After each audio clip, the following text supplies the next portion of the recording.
Ready, ladies and gentlemen? Ready? Okay. Welcome, everyone. I'd like to call to order this Henderson County Board of Education special meeting. Today is July 16th, 2020. Our first order of business is to approve the minutes from the prior meeting. Has anyone had a chance to read them, and are there any additions or changes? I've read them. You read them? You got any changes? No, ma'am. Okay, then you get to make a motion. Oh, I'll make a motion to accept the minutes as presented. Thank you, Mr. Mike. Thanks, Tracy. All in favor say aye. Aye. Any opposed? Motion carried. Moving on to reopening of schools, Ms. Morgan, I think you had some things you wanted to say and add. Sure, I don't really have any other information other than Robin put the options, the different instructional delivery modes up there. 3 primary ones that we've listed. Of course, there's also the hybrid instruction schedule, which should be considered in the event that we may be out for an extended period of time.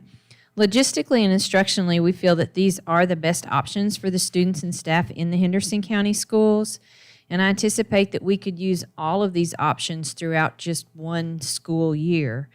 I will make a little disclaimer. As you know, things change daily from the Kentucky Department of Education, the Kentucky Department of Health, and the Virtual Learning Academy, the way it was presented 4 weeks ago. Casey's going to give you all some updates on that on Monday, and I'll give you a little brief synopsis there. So originally, any virtual learning academies had to be tied to an A5 school in a school district. Our A5 is Central Academy. Now they have changed that regulation to where it can be tied to an A1 school, which is your home school. And so that would allow students to be able to enter and exit, not necessarily at a semester break. And so she's bringing some options from her committee back to you all with the full handbook. Will be ready at that time. So those are some good positive changes that we'll certainly be able to see. On June 5th, we put out an end-of-week message that asked parents to start thinking about child care. We expressed the concern of flexibility. It would be very possible that we could use NTI days, in-person instruction, and then a hybrid schedule within 2 months of time. And so that was very important that we started early, letting our parents and our staff really thinking that this won't be a typical traditional school year. Closure could happen quickly without any prior notice. Parents and staff should be prepared. Today is July 16th, and today I would say that we could reopen with in-person class instruction. We want our students in class every day. It's very important to build the relationships and to start their academic path for this school year. Our students learn best when we have face-to-face instruction. However, July 16th is 6 weeks before August 26th, and we continue to collaborate with our Green River Health Department. I strongly believe that we will need help from our students and our parents in the community to make that happen, to be able to reopen in class on August 26th. So I would again tonight emphasize the need for everyone to practice social distancing, wearing masks when you can't social distance, practice that frequent hand washing, hygiene, and just making good decisions to help continue reduce the spread of COVID-19 in the Henderson County. We're also aware that Jefferson County and Fayette County have announced that they'll start NTI, and Jefferson Community, Louisville, is very different than Henderson. Other districts are starting a hybrid model that are close to us. So I want to share with our board that I and our administrative team and the principals will continue to watch state trends. Today, the governor said we had 413 cases. That's kind of on an upward increase. We'll watch mostly the Henderson County trends and the tri-state trends as we make the decision. I know moving forward, we will continue to seek input from our parents and our staff. We plan to send surveys out to both sets because not every question that they have or that our staff have, I could tell you would be answered tonight. I think our logistics, that we know that we're confident that we are far enough along in the planning that any of those models we could make work. This is a very fluid situation and an ongoing process, and the communication between and with our parents and our staff is crucial. So tonight, I request the board's approval of the instructional deliveries that we presented, or that I presented on Monday night. Knowing all of them and knowing that we could use any of those repeatedly throughout our 2021 school year. Thank you. Ms. Marganis, since we are approving all three of those as an option, if you had to go to any one of the other options on a split second, would you need board approval to do that, or by us approving all three, does that give you the leeway to move to it very quickly if needed? I would assume it would allow me to move to it very quickly as needed. Right. And if I we think had I to would, go, I would if we have had to go be to able a- to do that. Right. Yes. If we had to go to a hybrid situation, which is something we're not approving at the moment, then we could meet back together, come up with that plan, and then the board approve that plan if needed. Right, but in my words, I just requested for you all to approve all four of those. Oh, four of them. All Okay, I four of them, totally right. understand. A hybrid The if we three needed it. main ones. Okay. The three main ones. Three main ways, ones and the right. fourth one. But to know that hybrid is that the tough part with hybrid is that it is a somewhat of a burden to our parents with childcare. Yes, we that's the understand. biggest downfall. The best part about it is it's a blend between 5-day in-person, everybody together, and NTI. Correct. So the upside of it is kids get to see their teachers once a week or twice a week, and then that also helps parents with the load of homework and instruction that they have because they're back in front of their teachers answering questions and keeping up with work, and you don't have 17, 18, 30 days of work you have to keep up with without seeing a teacher. So, yes, tonight I am requesting that all of those instructional deliveries be approved to use I think that's a good going plan. forward. I think that's a plan. Good. Cool.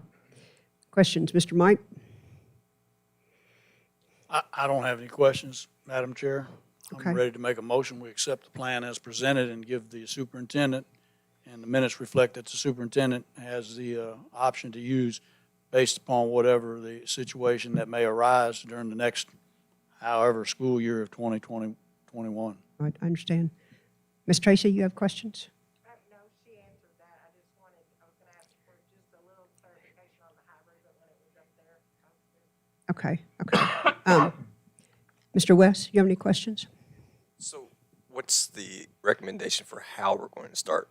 Do you have that right now, or do you just want to do a blanket and make the decision? Yes. No, today, on July 16th, I would recommend that we start in-person Okay. classes. In-person classes and virtuals for those parents who have signed up for Who it. would like that option? Would like that option. 'Cause Absolutely. I know Casey is meeting with those parents this evening, I believe. Right. Just knowing and understanding Anything could how change. that could change. Mhm. Right, I For understand. Does 6 that answer the weeks. question, Wes? Okay. Yeah, Mr. Kirk? Let me just check because I think most everything on my list. I would, between now and August 17th at our regular board meeting, I would like to hear from the secondary principals, like the logistics of the alternating schedule, but more so that we just are very upfront with parents so they can make the best informed decision. As a teacher, I think I know how that works because that's my work life, but just for really community transparency. May I stop you a second, Kirk? If Ms. Margana in her weekly, I don't know what you call it, your weekly thing that you put out on Facebook, your weekly update, excuse me, thank you. If she could explain that during the weekly Absolutely. update, I just that think- would get the message out to everyone without us going through it as a board, because that's not something we would have to approve. That's something she could get out. I would say that in my conversations with parents, I have just made an honest mistake that because I'm a trained educator and because as board members we see all this information, that sometimes we use education speak. Yeah.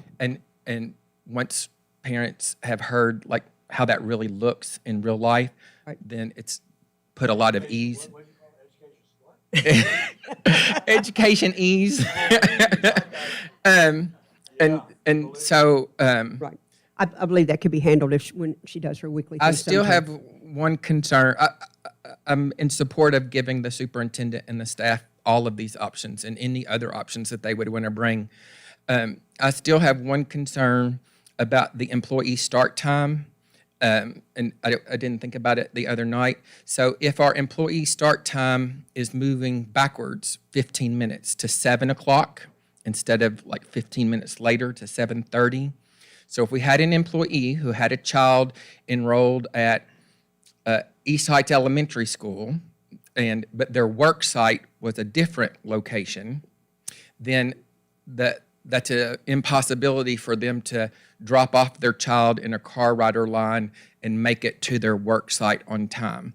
So several people have sent messages like that, and I'm like, oh, it's physically impossible to be two places at one time. So I would just ask for some clarification about that either tonight or sometime so that our employees who are parents who might be in that situation can make arrangements. They're being responsible. They're Right. in line at 6:55. They're ready to drop their child off, but they might need 10 minutes to make it to their work site. Our principals have already started to address that Okay. individually and are working with our employees to swap out duties as needed to be as accommodating as we can. Okay. And then I know, I think it was called the sensing survey, or it had sensing in the web link from KDE that went out for the teaching staff, and then there was a separate one for classified staff. And I know that information has been, I don't know if it's available yet to superintendents or to district office, if it's been compiled and sent from the state. I would like to see what our local employees indicated on that survey. You can locate that on the KDE website. Okay. At the superintendent webinar, they rolled the data out just Tuesday, and there's a link in there, Mr. Haynes, to that survey results. And Right. it is broken down by school and by our school district. I did not know that, so thank you. They just rolled it out. We also have to remember, Kirk, that when it comes to personnel issues like what you're talking about, that we as board members walk a fine line being involved Yes. in those discussions. So most of what you're asking really needs to be addressed by Ginger Carter and Ms. Margana, not us. You can look at it personally, but that's not something we need to be discussing as a board. That information would impact my decision as a board member. Okay, well, what I'm saying is that if you want to do that personally, but that discussion of us as a board runs into a personnel issue, and we're not supposed to be involved in it. So that's things that we need to hand off to them, so. I'm handing it off, and she Okay. gave an answer. There you go. Thank you. And then I would just like to see more parent-friendly language as the district as principals and teachers come back to work, so that we kind of define all that education ease. Okay, so we have a motion on the table to approve the 4 reopening plans as listed. Ms. Margana, do I hear a second to that motion? Oh, I'm sorry, do I have another question? Yes, he did. Yeah, okay.